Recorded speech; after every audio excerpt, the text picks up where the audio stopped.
And welcome back, everyone. It's the end of the year!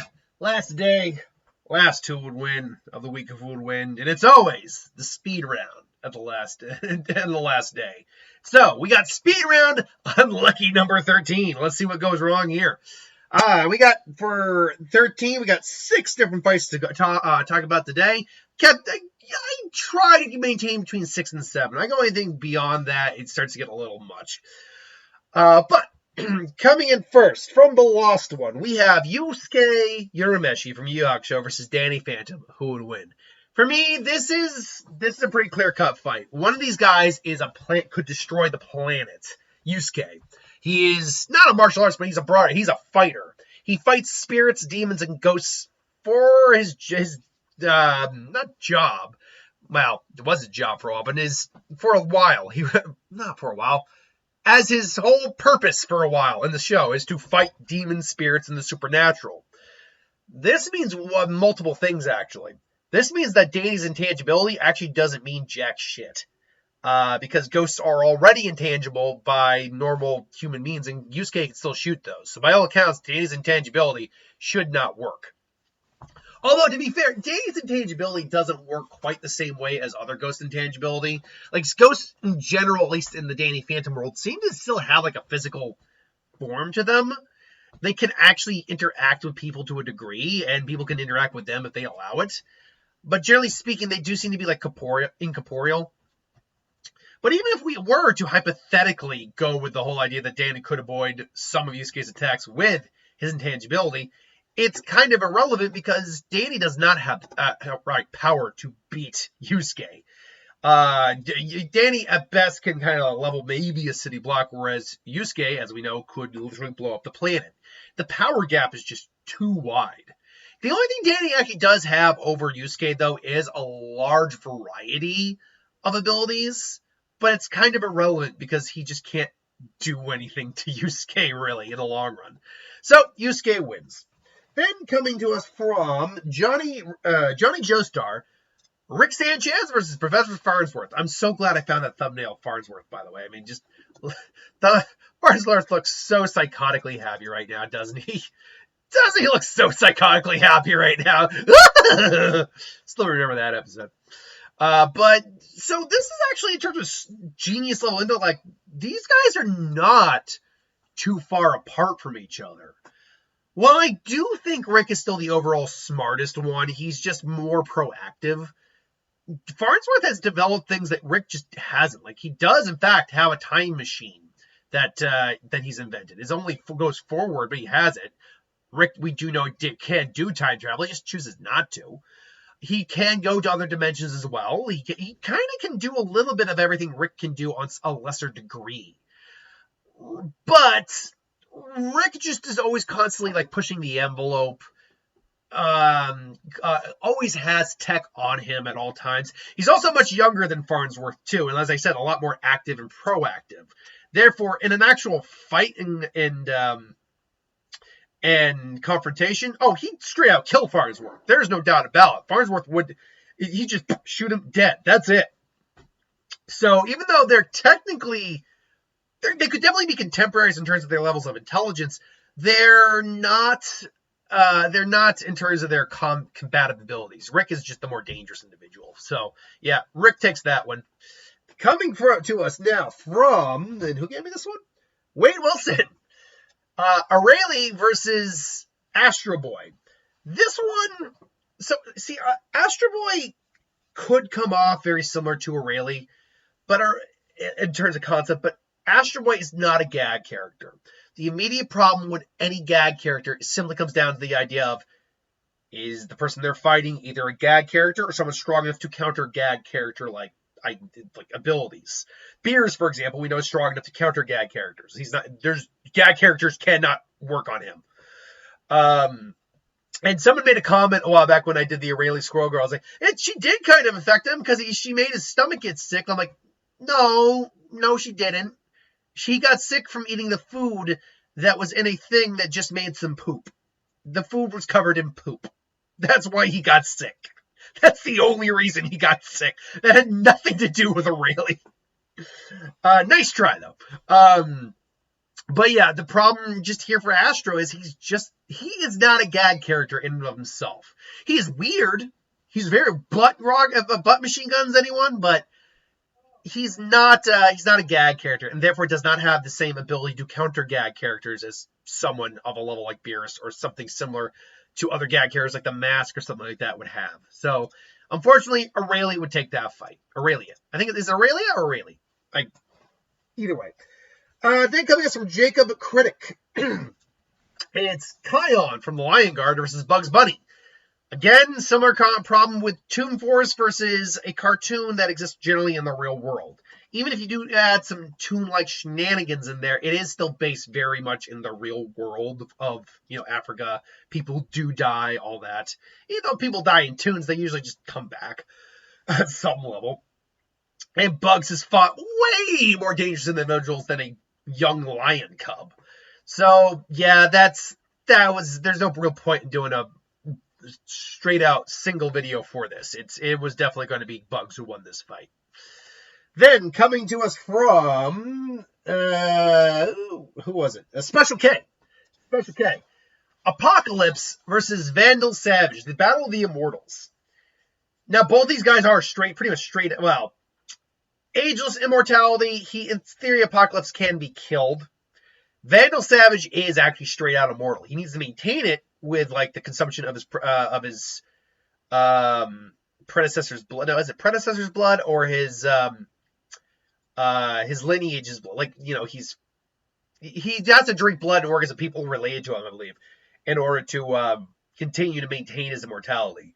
But yeah, he is straight out immortal.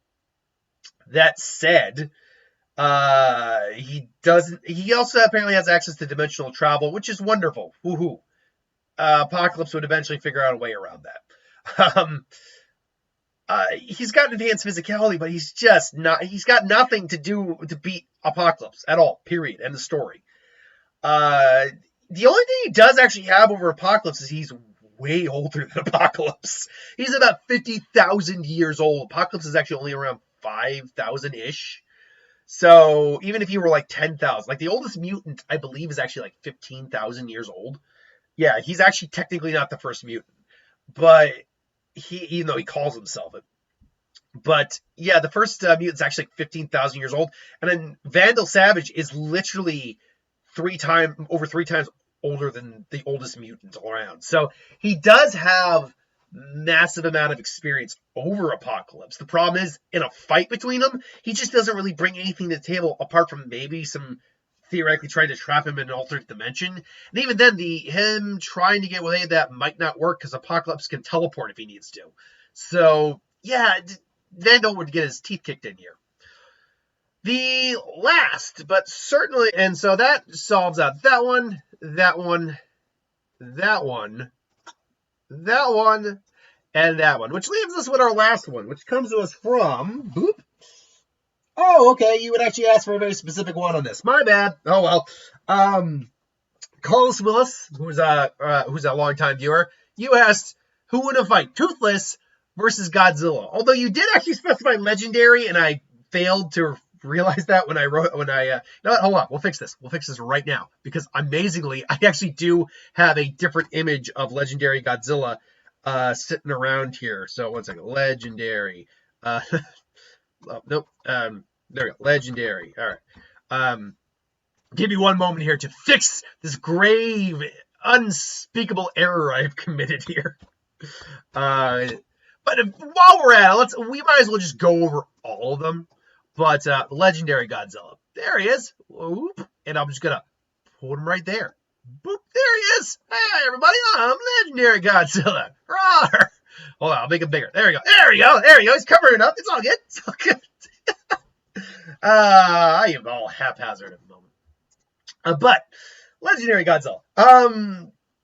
So this is interesting because I wanted to save this for last because Toothless actually has shown the capabilities of taking down large individuals like Godzilla before with the Wildebeest. The Bewilderbeast, I believe it was called. The Bewilderbeast. In theory, you should be able to take down the mother dragon, like the high mother dragon as well, if you can take down the Bewilderbeast.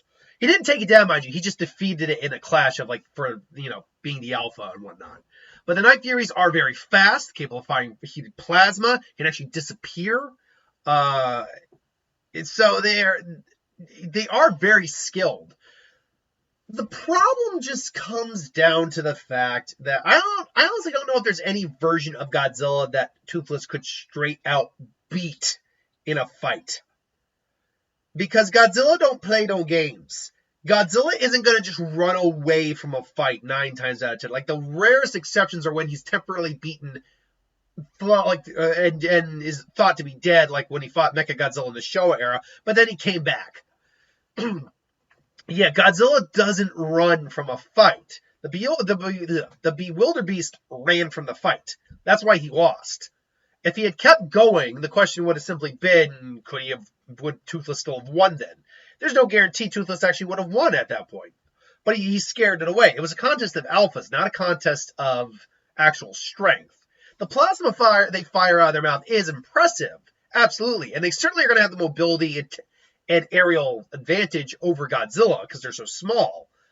But in terms of actual straight firepower, even if they were to fire a shot straight down, trying to think of the weakest version of Godzilla there is. If we're talking about Zilla might be the only one he might be able to beat. And even then, Zilla Jr. probably would beat him. Because Zilla Jr. is, by all accounts, stronger than Zilla.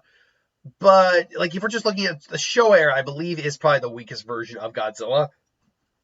Even that version of Godzilla is still massively larger, I think, than the Bewilderbeast, I think. Actually, no, that's not true. Let me just get a size comparison for the Bewilderbeast here. Bewilderbeast, 1 second. Because I've seen those size charts. Okay. Bewilderbeast. Bewilderbeast. There we go. Bewilderbeast. How to Train Your Dragon.